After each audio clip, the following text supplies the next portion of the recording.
উত্তর ২৪ পরগনার Ashoknagar কল্যাণগড়ে giraffe park সংলগ্ন একটি রাস্তার বেহাল অবস্থা নিয়ে ক্ষোভ প্রকাশ করেছেন স্থানীয় বাসিন্দারা। স্থানীয়দের অভিযোগ, রাস্তা নতুন করে নির্মাণের উদ্দেশ্যে পুরনো রাস্তা খুঁড়ে ফেলা হলেও কাজ আজও সম্পূর্ণ হয়নি। আমাদের এখানে যে রাস্তাটা আছে খুবই বাজে পরিচ্ছন্ন রাস্তাটা, মানে পাশে একটা প্রতিবন্ধী স্কুল আছে।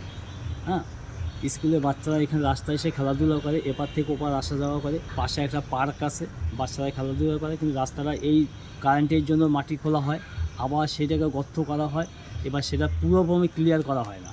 এবার রাতে রাস্তায় জল জমে যাওয়ার গাড়ি গেলে অ্যাক্সিডেন্ট হয়, অনেক সময় গাড়ি নিয়ে পড়েও যায়। রাস্তাটা খুবই গর্ত আছে, জায়গায় জায়গায় গর্ত আছে, জায়গায় জায়গায় গর্ত করা আছে, যেহেতু জল জমে যায় দেখতে পায় না মানুষ, যেহেতু গাড়ি যখন স্পিডে চালানো হয় তখন অ্যাক্সিডেন্ট হয়। এই রাস্তার খুব পরিস্থিতি খুবই খারাপ। রাস্তার দুই পাশে উঁচু করে গাঁথনির কাজ করা হয়েছে, তবে মাঝের অংশে এখনও মসৃণ পিচ ঢালা হয়নি।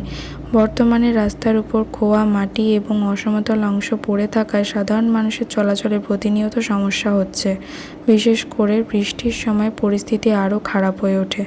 রাস্তার দুই পাশ উঁচু হয়ে থাকায় বৃষ্টির জল সহজে বের হতে পারে না, ফলে রাস্তার মাঝখানে জল জমে যায় এবং পথচারীদের চলাচলে খুবই অসুবিধা হয়।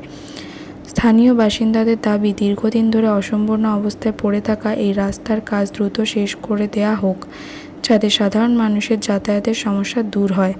বর্তমানে রাস্তার এই অবস্থার কারণে প্রতিদিনই ভোগান্তির শিকার হচ্ছেন এলাকার মানুষ।